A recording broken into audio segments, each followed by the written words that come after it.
Morning, everybody here, Navas Shalom, YouTube channel, Torah Anytime. I hope you all had a very, very meaningful Shavuos.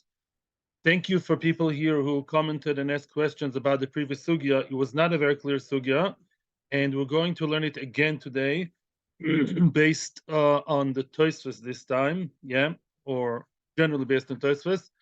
So this year's Lunishma Sobimor Menachem Ben Akiva, Us Bas Shalom Sol Bas Moshe Refuas Aviva Bas Devora, Okay, Leah Bas Tomo and Leah Bas Chana Etl.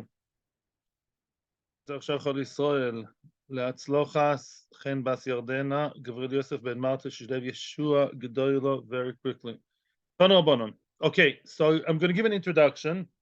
The small introduction is the topic of this coming sugya. We're going to have 4 different scenarios related to one case, 4 variations on one theme of one case of a ship that drowned in the middle of the sea with the wine in it. And the topic is, how far do you go with the concept of chazaka, right? That's a question.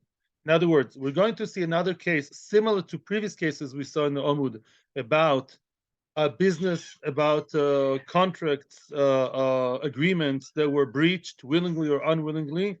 They were breached. And in light of the concept of combining the concept of how far do you go, the concept of chazaka. If I hold the money, if this is my phone, this is assumed to be my phone.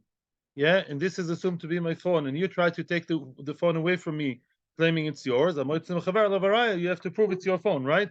This is a very, very famous concept, Bava involved. Many other places. Now I think we gave enough introductions to get going, to start sailing on the boat. A seicher is a sfina. A person hired a boat with the captain, sailor, boat skipper, whatever you want to call him, with a boat sailor in it. Okay, now he rented the boat because he wants to, the person has some wine, let's say, and he wants to take the wine from one port to another port, to import or export from the port to the port. Okay, so now we're repeating, we're reviewing a test Amud Aleph in the bottom of the page. Okay, let's say, I'm the wine guy and you are the boat guy. You're supposed to take my wine with me in your boat, and you're both inside of it. And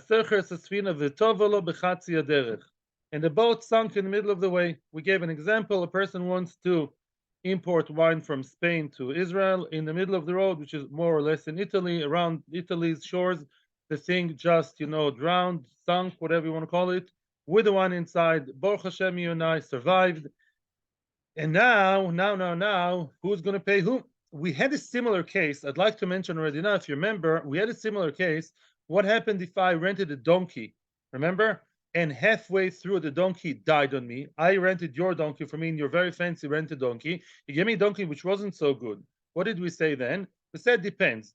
If the donkey got me halfway, and I may get very easily other donkeys, you remember? If the other donkeys are very easily rented, then I only have Toromis against you, nothing else. In other words, there's another donkey I can get very quickly, so I don't really have a claim. I have to pay you half because you got me that far, right?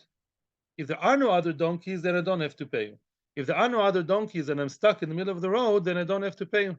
Let's just verify with the previous sugya. You can look up in the page.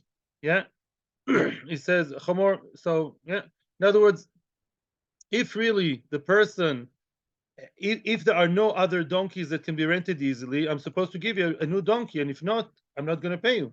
You got me stuck. I'm in the middle of the desert now, right? Excuse me?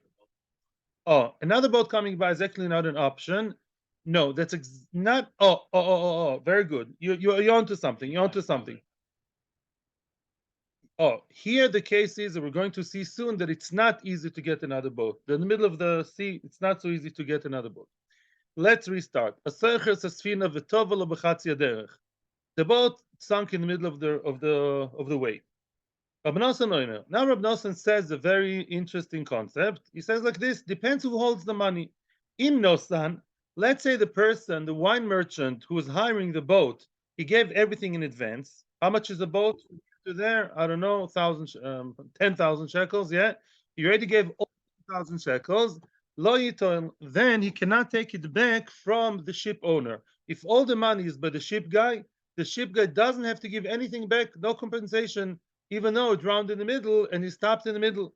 On the other hand, if zero was paid, nothing was prepaid, and all 10,000 shekels are in the pocket of who? Of the wine guy, yeah, of the client, then he doesn't have to give him anything. In other words, I would say maybe go half-half, right? He did halfway through. He gave him a very nice service. It was a very nice boat. They even had Fru musicians playing music. They even had five-star meals. They even had, I don't know, inspirational talks. I don't know. They had everything there halfway through.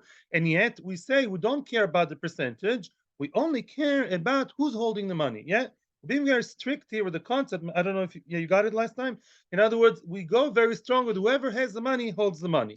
And the Gemara is asking now, why? Why do you go that? Why are you that extreme with the concept of chazaka? Of like a moitz, it's not exactly moitz mechaver or levarai. It's not about a raya. It's kilu. Yeah. Why do you hold the muchzokus here so strong? Echidami. Oh, what exactly was the case? When did Reb Nosson say that apply his very strong chazaka concept? What was the story exactly? We're going to see four different options. Let's look through them nice and slow. Ilema, case number one. Instead of a chart, you can have a chart in your minds. Besfina zu v'ayin stam. As we saw before with a chamor, there are two types of commitments. Either the person, let's say it's the boat guy, says, I am committed. They signed a contract, and actually, guys, for a change, were very clear. It was very clear that I'm obligated to go with you in this boat. I am committed to take you with this specific boat. This boat of mine is called Miriam Hanevia, whatever the name of the boat is. This boat of mine is going to take you nicely and safely on my achrais of this boat, yeah, from Spain to Israel. On the yain, on the other hand, but no other boats. I may have other 900 boats. I'm not committed to supply you with another boat instead, with any other boat. However, the yain stam, the wine guy said, I'm interested in taking a wine, any wine, which means if this wine drowns in the middle of the sea, then as far as I'm concerned, and I'm the client, I'm the one demanding, I'm telling you that I may find other wine in the middle of the road, in the middle of the way. Let's say now we're in Italy, very nice wine in Italy. I may get other wine from other warehouses around there and may want to continue the journey. So now they're stuck in the middle of the not the road, in the middle of the way, the middle of the voyage. Yeah, and what? Now the wine guy claims, I want to continue the journey. I don't care about your boat. Mitzidi, I'd like to continue the journey. And the heskem was, the agreement was, any wine I would even replenish, I still want to continue. If so, im nosan amai lo yitol. If he gave in advance all 10,000 shekels, why shouldn't he take? Now, Terses is being extreme. I was saying in Upshat of Terses, he should take everything back. Wow. He should take not just 5,000 back, like we said last time, take all 10,000 back. Why? Because because the wine guy can tell the boat guy, Havli Sfinta, bring me your boat. He's talking sarcastically. Bring me your sunken ship, the boat. Because as far as I'm concerned, I want to continue with the wine, and I made it very clear that I want to continue the journey even if my wine drowns. You have an issue because your boat drowned. I know it's not your fault. I feel very bad for you. There's no fault here. Yeah, but Lamaisa, because you're an oinus and I'm oinus, but I have the upper hand. Why do I have the upper hand? Because my side of the agreement was supposed to continue all the way. Shlomo, you are right. In this case, this is a case, says Tosfos, of like not having other donkeys that are easily rentable. And Chanami, if it's very easy to get a new boat in Italy in half a minute, great. That's usually not the case. Yeah, in the middle of the sea, in the middle, I don't know, they're not in Italy, they're in some lonely island, I don't know, some small island near Greece, I don't know where, yeah, somewhere, there are no big boats there, yeah. So then I really didn't gain anything. You got me stuck, it's not your fault. We are stuck now in the middle. I clearly said I want to continue. You only got me stuck further. I'd love to be in Spain now taking a better boat, right? This going halfway and being really, really stuck, you got me nowhere. You originally told me Sfina Zu, I understand, but so what? From my side of the agreement, then what? I am the Sfina guy, I'm the wine guy. I said any wine, anytime, I want to continue my journey, Behuko Bekruk, and I may get you new wine.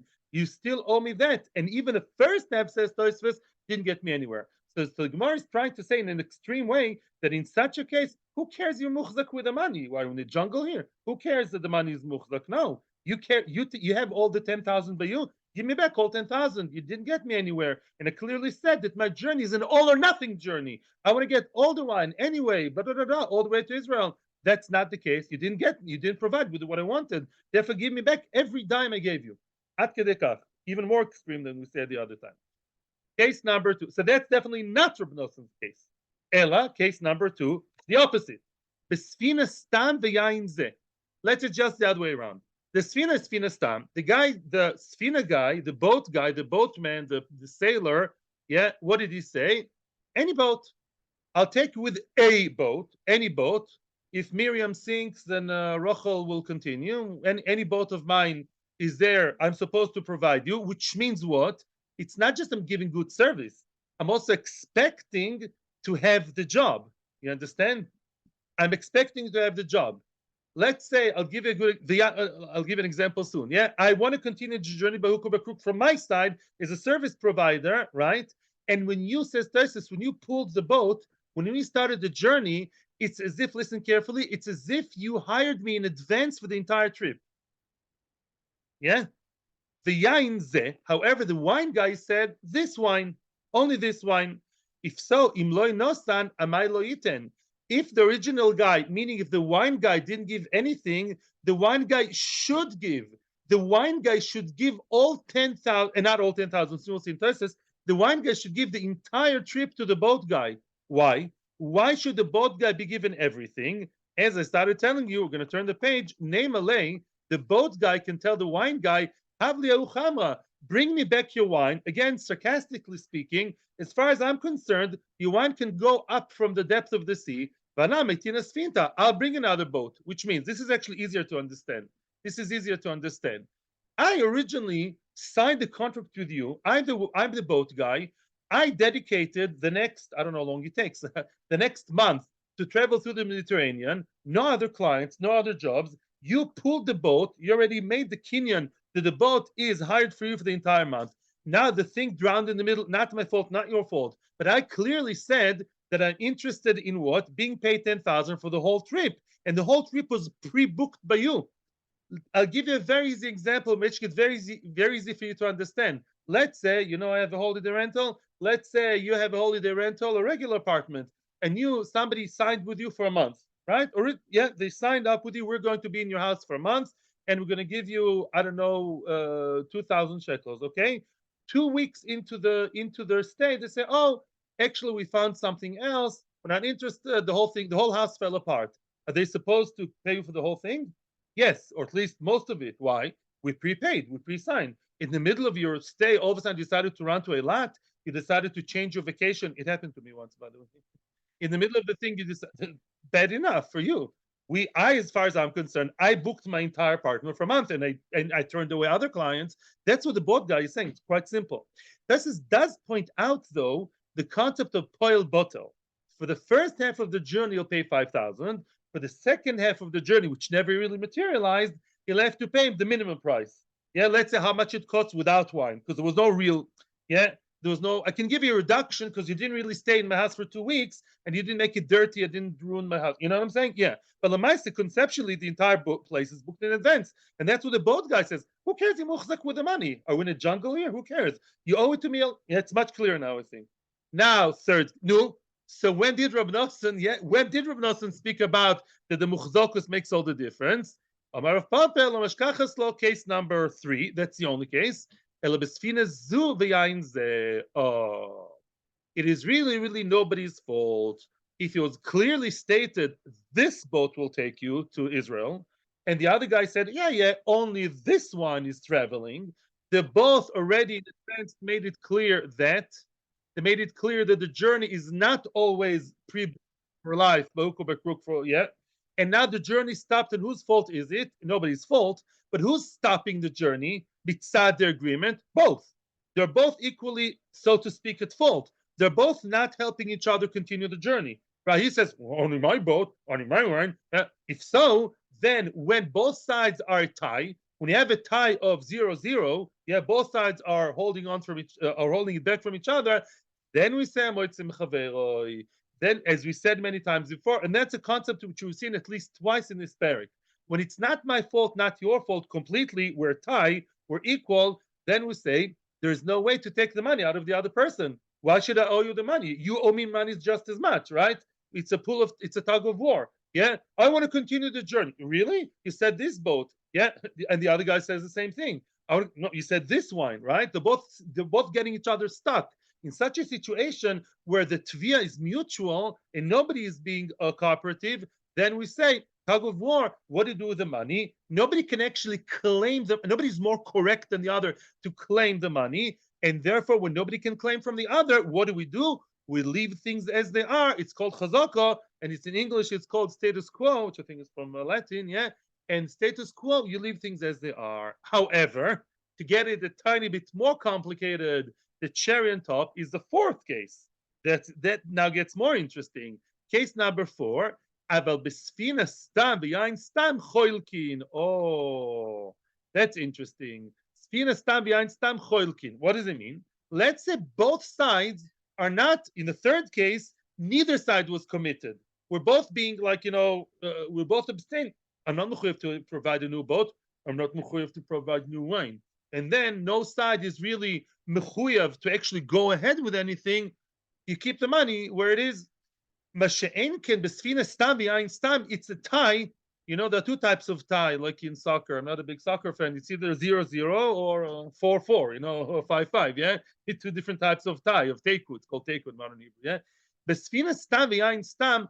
Both sides are committed. Oh, if I say my boat or any boat of mine will take you everywhere, all the way, and the wine guy said, oh, if this wine drowns, I'll get new wine. Both sides are committed. And yet one guy now starts playing games, then they have to split.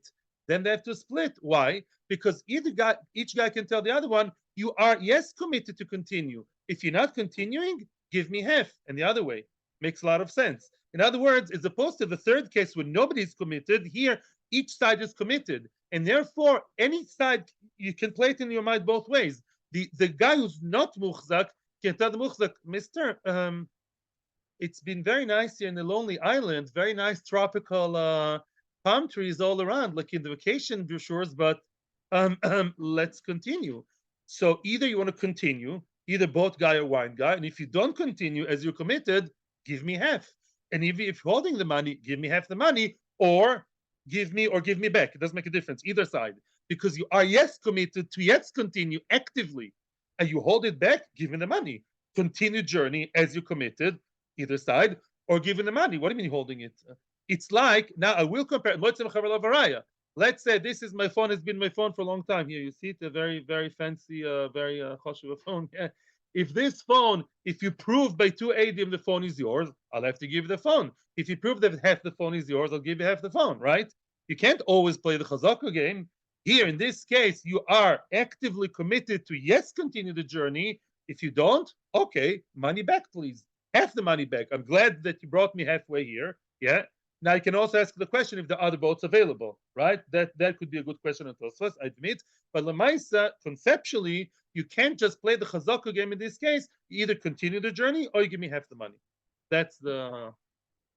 I think we're clear now. If not, you can watch it again. Okay. Up until now was chazara, but I'm happy we did this chazara. For me, it's clearer now. Okay. Let's continue. Ton Rabbanon. Yeah, we're in Ein Amud base in the 4th line from the top of the page. Thank you so much for the tea. Ton Rabbanon. Okay, now another case of a person who in the middle, it's another case. I'm giving you another small intro. These are the wine merchant, whichever merchant, the traveler, traveling together with the sailor. And in the middle of the road, no disaster happened.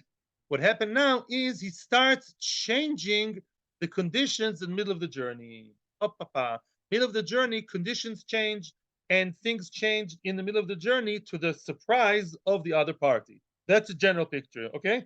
Ton Rabbanon. Again, a person rented a boat with the boat skipper, with the sailor, like you get a taxi driver.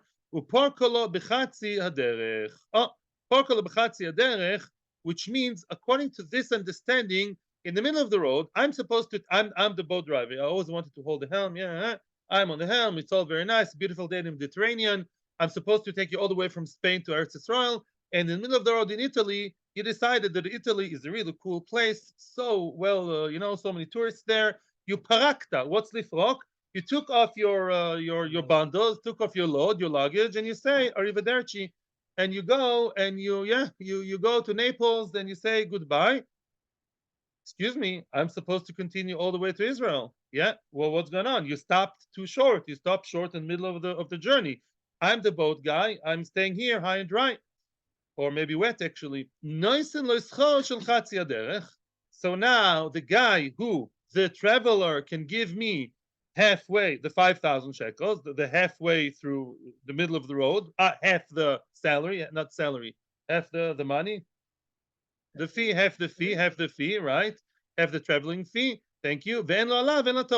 However, we have this interesting thing again that the boat guy may feel a kvetch in his heart. It's legitimate for the boat person to feel angry. Halachically, it's okay to feel angry with a guy who left him in the middle of the sea, in the middle of high sea. It is okay to feel not good with him, which is otherwise not. By the way, it just dawned on me after seeing so many times Taroimus. I think obviously it's also a message to the one who causes Taroimus that he's not a good Balmidas, right? In other words, you should know that if you are a guy who stops a contract in the middle, even though we see that it's okay mitzad the money, that he cannot take you to Beis Din, but Lamaise, you should know you're doing something that's not moral. It's not morally right to stop in the middle. It was similar to the case of the donkey we had before. I said quite clearly, the person who has a luggage, who's a traveler usually, in the middle of the journey, said, Italy is cool. I don't want to go to Eretz Yisrael. There's so many terrorists over there. Yeah, I'm leaving in the middle of the journey. Bye. He stops in short in the middle. So we say, pay him half. Who pays who? Obviously, the traveler to the boat guy, pay him half, and he can't take you to Beis Din. He can't claim anything against you. Frag the Gemara, hey chidami. What exactly the case? Oh, similar to the donkey story in Amud Aleph.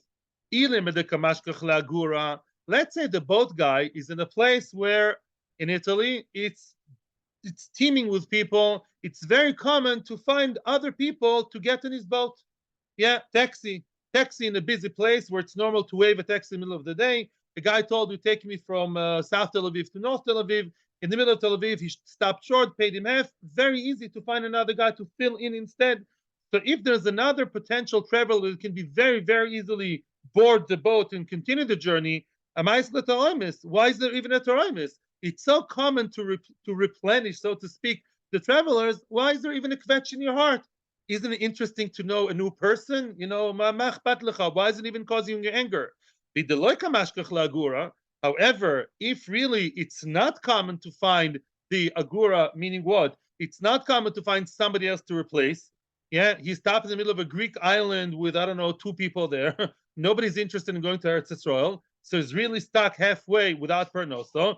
Kule agar by shlumi. He should have paid him for the entire thing, as we explained before. Why the entire thing? Because originally you booked me for 10,000, and I dedicated time, money, canceled other clients. I'm already dedicated just for you. And again, Taisa says it doesn't mean everything 10,000. It should be maybe 7,000. Why? Half the journey I took you to Italy, where you eventually wanted to go. The other half, I didn't give you service, but you caused me to be vacant, yeah, against my will. So pay me less. But Lamaisa, the Gadol, not just half, pay more than half. Now I'm stuck without travelers, far away from home, and I need my parnasa, which was originally promised. Why is it? I take you to Beis Din, Rabbi, not Rabbi, the traveler. La'olam answers the Gemara, the kamashkach le'agura. Yes, it is quite easy to find other people to continue for the second leg of the trip after this unexpected stop and change. It is quite common, yes, to find other people. It's not such an issue. Ela ma isla toroimis. Why is there a toroimis? Why does he feel angry and justifiably so? He got a new guy 5 minutes after. He just had a short coffee break, and another guy jumped on the boat and went. Mishum rafsita desfinta. Oh, what's rofes? I'll teach you a new word possibly for you in Hebrew. Rofes means weak. Yeah, like shririm in muscles. Shririm rofsim are weak muscles. Yeah, now, as opposed to this, like that's shririm rofsim. Yesh lo refisut b'shririm. So now, refisut means what? The boat gets weaker. You know when? When another guy takes off his load, and the original one who stopped in the middle, and a new guy has to start loading the boat, that change every time causes the boat to be weak. I mean, this is not the Queen Elizabeth, yeah. Shall I say the Titanic? I don't know. Yeah, it's not. Yeah, it's not. It's a boat that's affected by continuous, changing of luggage, and because of that, he has a taroimes. He has this anger. Oh, you're causing my boat to be weaker. Frag the Gemara, if so, if the boat is taki really weaker and it's not just you being nitpicking and yekish, if so, Taitam Aliosu, that's a real claim. He's really, causing more scratching with his suitcases, and the new guy comes with his cholent and kishkes from Shviger, the whole balagan, the whole thing. If he really causes a loss, he should take him to Beis Din because there's real monetary value, a claim against him. Yeah. So again, Miman of Shach, either it's a nothing or it's a real significant loss. Ella, therefore the Gemara changes. The Gemara believes, yes, I can see your face, but yeah, the Gemara believes that this kind of change of luggage is really something that causes the ship to wear and tear. Yeah, that can be taken to Beis Din. The owner claims against the guy who left in the middle. True that I can find a new guy, but that new guy is going to give new load, and you take your load. Every in and out causes my boat to have said. When you own a boat, you'll understand it. Not that I own one.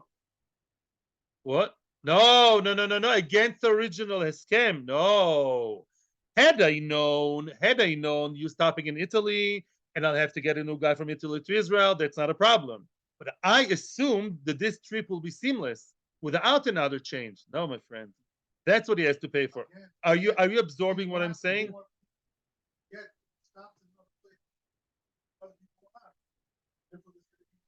Okay. Ela mai. Oh, so mimela. Therefore, the Gemara is a nupshat. Ela mai poko. We are translating now in a different way the story. When we originally said poko means that he unloaded. Originally, we said what? He stopped the journey and new guys came in, new people came in. We said no, that doesn't make sense because either didn't cause any loss or caused a real loss. Where's the taroimus? My polka, there's the whole new pshat here, new translation. The palka letone be, which means in the middle of the road, not road, in the middle of the journey of the voyage, in the middle of the journey, he added more stuff.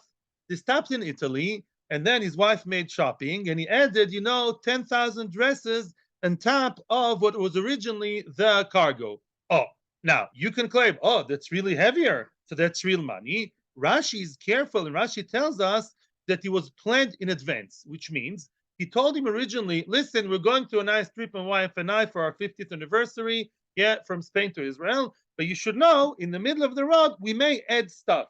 He thought stuff means 2 bottles of water. She comes with all of Italy in the dresses, with, I don't know, a lot of stuff, which again, why is it only Tor Oimes? It was originally planned. Originally, the contract was that the traveler, look, the clause, I don't know, 2.6, yeah, whatever, 2F. It says what? Really, the traveler is allowed to add more stuff.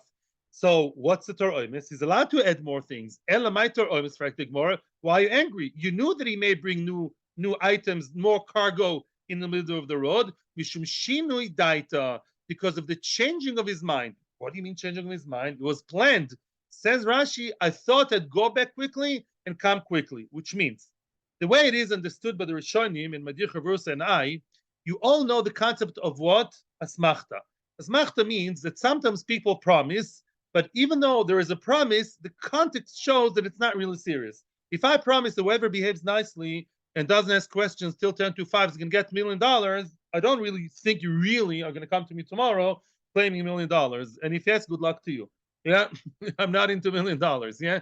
In other words, yeah, and the same thing is lottery, v'chula, we had it recently. Although the person, it's what I would call in English the small print, otiyot ktanot. Yeah, ever signed a contract? With the phone company, with the insurance, with the mashkanta, and then like 10,000 papers you have to sign, and you and your wife, you spend all day with your initials on the papers, and there's a tiny small letter, they're saying something, you don't even read it, you trust the guy. So although here it did say that, or even verbally, that he'll bring new cargo, and the ship guy said yes, he didn't really think it's going to happen. Oh, so what do we do? Oh, true. Because he promised it, and it was mutual promise, he cannot take him to Beis Din. Even though the boat is heavier now, and the traveling is heavier, and it's not convenient to go with 10,000 dresses or 10 tons of wine and a chinami. But the Torah in the heart is because normally it's not done. It's not really a normal thing to start adding a whole load of cargo in the middle of the road, of the way. It's not so accepted. Mimela, the guy has like a toroimus. The boat guy feels like a kvetch in his heart. Oh no. So Mimela, yeah, even if there are conditions that are mentioned, but it's not so accepted to really fulfill them, yeah. Mimela, the boat guy has the rights to feel, ugh, I'm not happy about it. But then he cannot take him to Bezdin because it was agreed upon. That's answer number one. Inami, another similar answer. Ashla yasera. Ashla are ropes, an extra rope. Oh, here comes the whole big story. Rashi explains as follows. Rashi explains this. When you bring a new cargo to the boat gets heavier. The boat cannot travel in the river on the side of the river. It has to travel now to sail in the deep part of the river. Otherwise, the boat, because it's heavier, it's now sinking deeper. It's deeper into the sea. So now it has to go deeper into the river, further from the bank of the river or from the shore of the sea. I have to change my route now, and I don't know exactly what it means. Now the chavolim, the ropes of the boat that connect them maybe to the pier, to the port, have to be longer. Now I all of a sudden, oh, were you really serious? You're going to add more stuff? Oh, what a headache. Now me, the boat skipper, the boat owner, I now have to buy longer ropes, which I didn't buy with me originally. And when you buy something in the middle of the road, it's always more expensive. What does every good father know when he takes his kids on a tiyul? You get the shishiha, you get the water from home. Because if you buy water in another place, it's 12 shekels for a tiny bottle. You don't want that. Yeah, it's like this is like the right. In other words, the same idea here. Had I known that you were really serious about bringing me a whole new load, and now the boat has to travel deeper, I have to buy new ropes and new equipment in the middle of the way. That is such a headache and actually more money. Says the other guy, but it's in the contract. But I feel like kvetch. It's not so normal, not so accepted, and you should have told me more mefurish that that's going to happen, or try and be more understanding and flexible now. Don't cause me this new expense. Although, again, I can't say anything because it was in the contract, but it's not a menschliche thing, and therefore there is a toroimus. So no, just that's where we're holding. Tanu Rabbanon. Okay, next quick question. Yeah.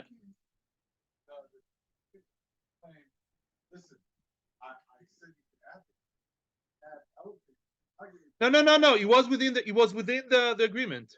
It wasn't an elephant. Yeah. He wrote anything. He wrote I can add anything, and he added anything. And the boat skipper should have been more this, but he wasn't. That was reality. Weiter. Ton Rabbanon. Oh, very, very easy to understand the next sugya. I think everybody here in the room traveled in a plane more than once in their life, and everybody knows that traveling in a plane is so much fun. Part of the fun is the luggage. 22, 23. Oh, Yomi, you go to the check-in, right? Will they really charge me another $100 for the half a kilo more? Right? Yes or no? Tilim. The kids' luggage was always an issue. Yeah, taking extra luggage on a journey was always an issue, not only when it comes to, I don't know, El Al or British Airways, but apparently when it comes to chamor.com, rentachamor.com, there were also issues with luggage. And Halacha has very clear guidelines here. Ton Rabbanon. Now, who takes the luggage? Also, the stewardesses take a luggage, right? When you sit in the back, right? Both sides take luggage, the travelers and those giving service. They both have luggage on the plane, and they both have luggage on the chamor. Again, what are we talking about over here? I rented the chamor with the chamar. What's a chamar? The donkey driver. He's a donkey driver. It takes me on a trip to Jordan, yeah, wherever, right? I put my stuff, and he also puts his stuff, right? We'll both put stuff on the chamor. A person rented a donkey to ride on the donkey. What a beautiful trip is expecting them. Now, luggage, how much luggage am I allowed to take? Don't talk to me in kilos. Soicher, the guy, the rider, the client, let's call him, meniach ksuso. He puts on it his ksuso, his garments, what he wants to wear, his clothes, v'lagnuso, his bottles, umezonis shel oisa haderech. I want to stress that. He's putting all the food for the entire way. Let's say the entire way is, not to be extreme, 3 days. I'm heading now 3 days trip in the Chamor from Yerushalayim to Golan. I don't know, 3 days. Let's say on the Chamor, yeah, I am the traveler. I have the right to place on the Chamor as a cargo the entire food for the entire trip of, let's say, as an example, 3 days in advance. Yeah, Mikan va'elach, Chamar me'akev olav. If he wants to put another more food, which is more than for the trip, stam, an extra thing. He wants to take his boobies lucky sewing machine, whatever. He wants to put something extra. Then the chamar, the donkey driver says, "Hey, that's enough, mister. No, the chamor cannot take so much, and also it's coming at the expense of my stuff because the chamar, the donkey driver, also has what to put. Now, what about the chamar? Chamar, what does the donkey driver put in it? What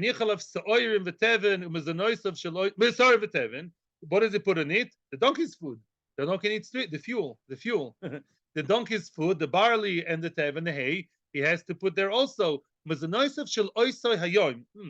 And enough food for that day. Spot the differences? Now, there's a guy giving service, the donkey driver is only allowed to put enough food, not for the entire journey, just for one day. Oh, mikan ve'elach soicher ma'akev olov. From here onwards, the soicher, the renter, the client can say, "Hey, mister, that's enough. You can't put more food." Of course, the question is, this is not egalitarian. Don't read this Gemara in California, yeah? Yeah, the traveler can take for the entire journey, and the donkey driver can only take food for one day. What's the difference? Echidami. Now, the Gemara is asking it obviously in a much more sophisticated way. Echidami, what's the story exactly? Let's say, as they go, the place where they go is, let's say, a place where you have enough. Every evening they can hit another restaurant, another falafel store, another hotel, and they can easily buy food. Yeah, if the journey is dotted with a lot of places we can buy food, supermarkets, gas stations, whatever, we can buy food, and it's quite common that at the end of each day, at least, they'll have at some point during the day, at the end of the day, they'll have one stop where they can buy food. I don't know, some gas station in the near Meron where you can buy food. Then, if so, chamar nami le'akev.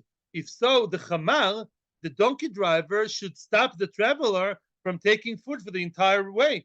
Why are you taking food for the entire way, making it heavy on the donkey? Take for one day. At the end of today, we'll go to a nice restaurant in Meron, right?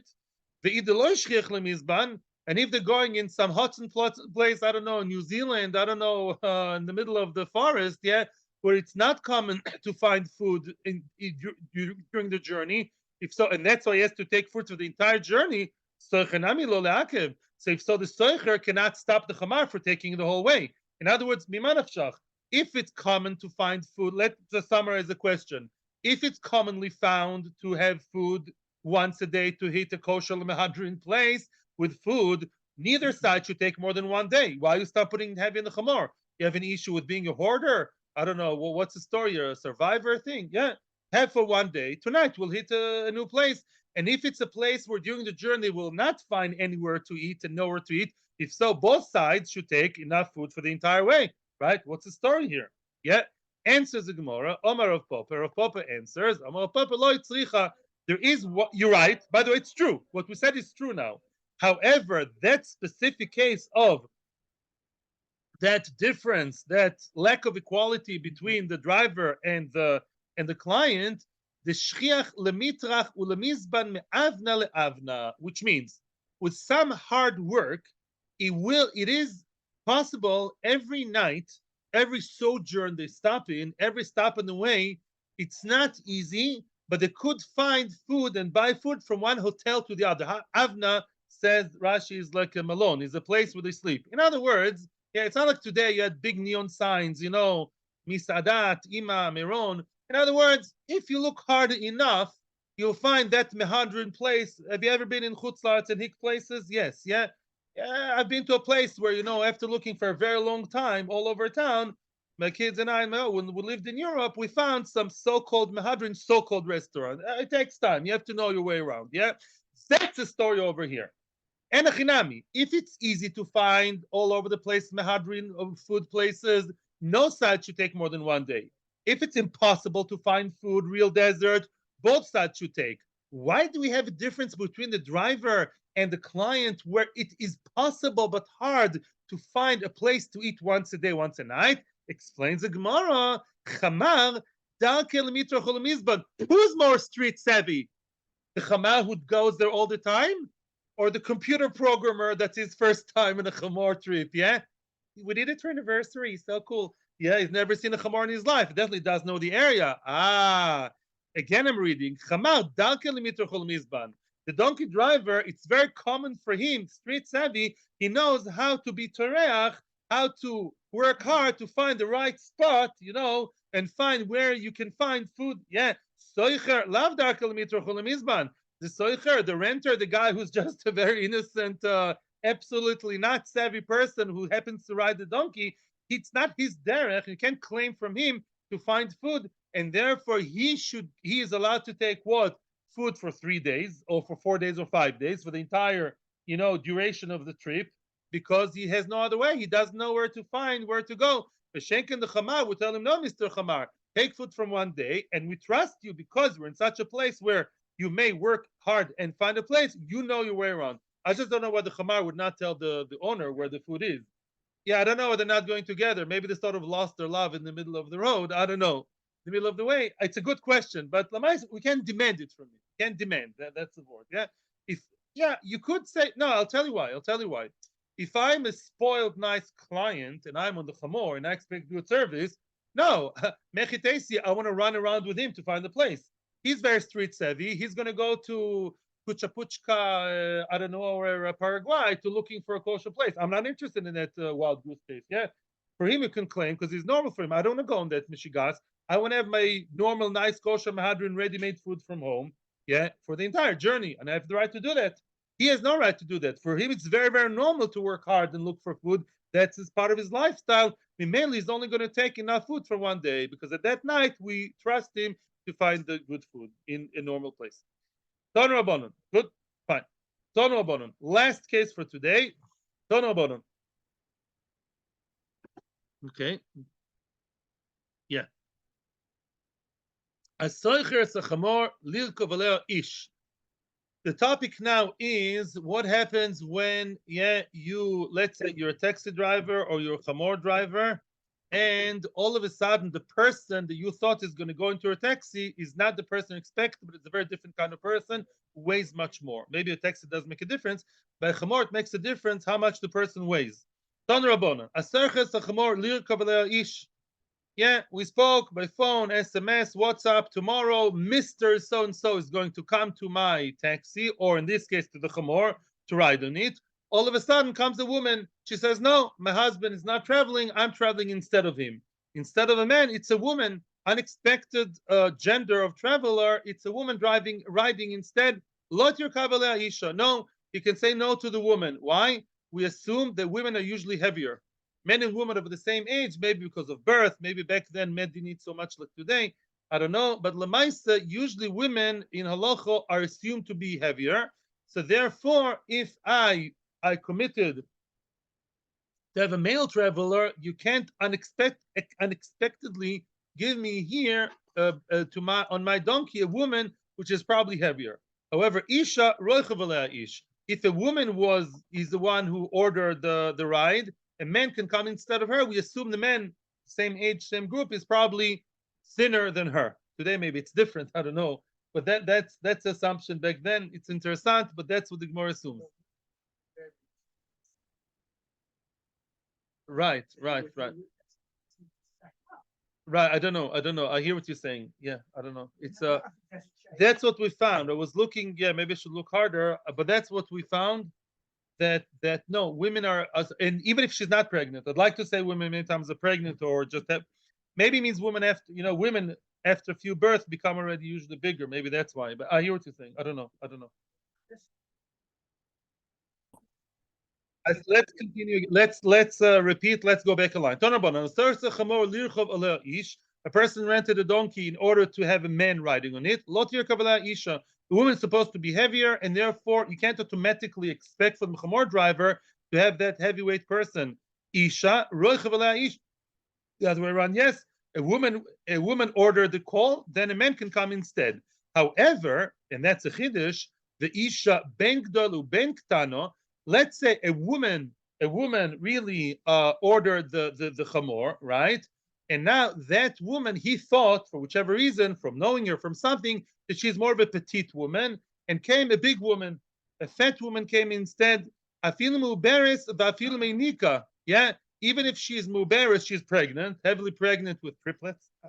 V'afilu meinika, even if she's with a baby, that's all extra person. She has a small baby. Still, that's included. Why?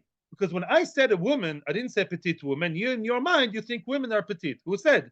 In other words, I said my wife. You don't know my wife. I said a woman is traveling. A woman is any woman, big or small. The woman is, I don't know, 120 kilos, and not what you imagine the 80 kilos. Good luck to you. Lamaisa, it's all included under the same Agdora. Shenken, if a man was supposed to come and a woman comes instead, that's not what I was supposed to expect. I didn't bring in the donkey that's expected. In other words, if a woman's supposed to come, you, the donkey driver, should get out of the stable, out of the donkey place. You have 100 donkeys there. You should, for that, travel. A woman, have in mind, even the heaviest woman possible, even pregnant, even this, you should have her in mind and give him the biggest donkey possible. Correct the Gemara now on a grammatic point here. What did we say? Even if she's pregnant, and even if she is menika, she's a nursing mother with a baby. Hashta menika omart, if he already told me that a woman who's menekes, who has a whole new baby, it's a whole new person screaming all the way, it's a new person, is included in a woman. When you know that a woman is coming, you should also prepare the cradle. You should expect maybe it's a woman with a baby because the baby is inseparable. He has to eat. So if it's a one body, the baby's inside the body, inside the woman. Needless to say that it's included. Why do you have to say both? Why do you have to say menika? And needless to say, kol sheken muberes. Yeah. Answers the Gemara, Omar Pape, muberes vehi menika koma. Wow. She is Baruch Hashem. Yeah, a lady that had both. Both.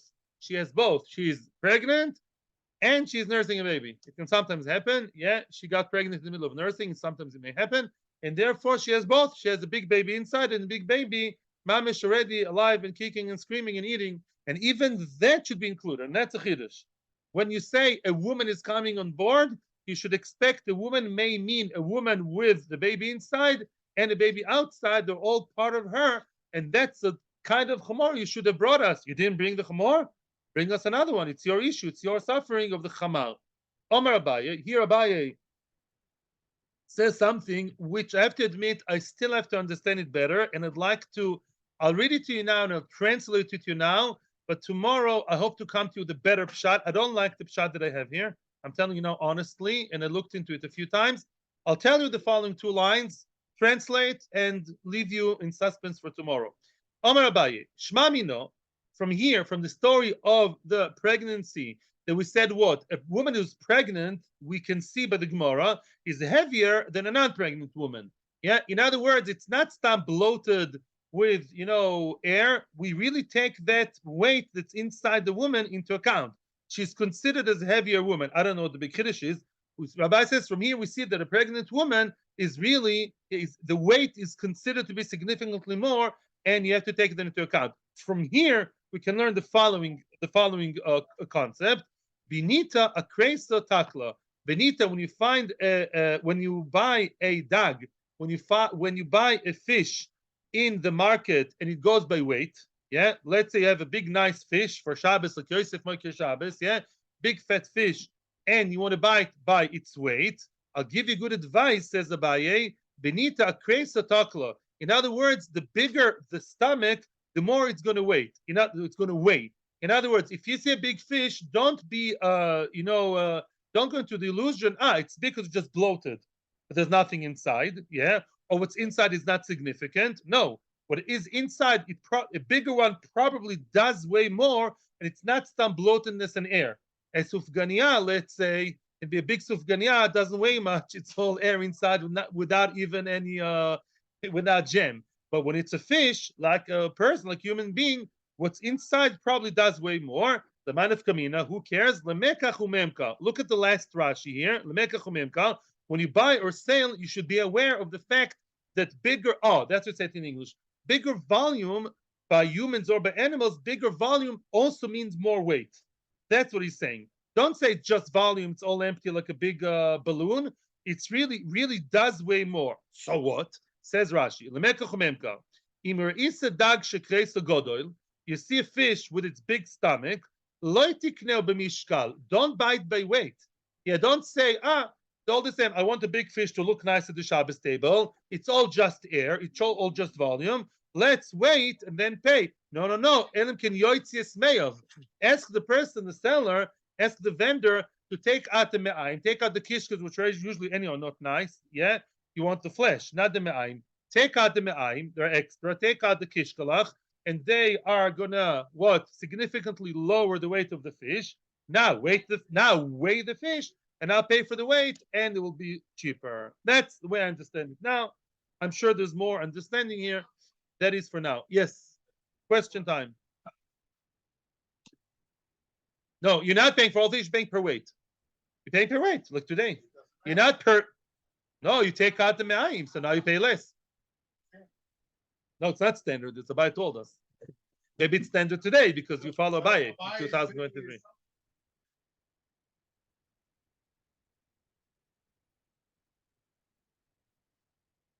Yes, you pay more. Yes, you pay per weight. Yeah, it's just you take the mime out, it weighs less. So do that. The buyer is giving you the advice. Do that and pay less. No, not higher price per kilo. No, same price. Thank you very much. It's Rabba. Have a good day. And tomorrow we're starting a new Mishnah. It's exciting. In a few days, we're starting a new pack. The next pack is full of interesting stories, the Gadatus, and a lot of Torah concepts. Thank you, everyone here in Avos Shalom. Such a beautiful full room. And thank you to everyone in Torah Anytime and our YouTube channel. Please subscribe to the YouTube channel. Those of you who didn't yet, have your subscription and you get notifications every day. Thank you. Have a great day. May the taste of Shavua stay with us for the entire year. Thank you.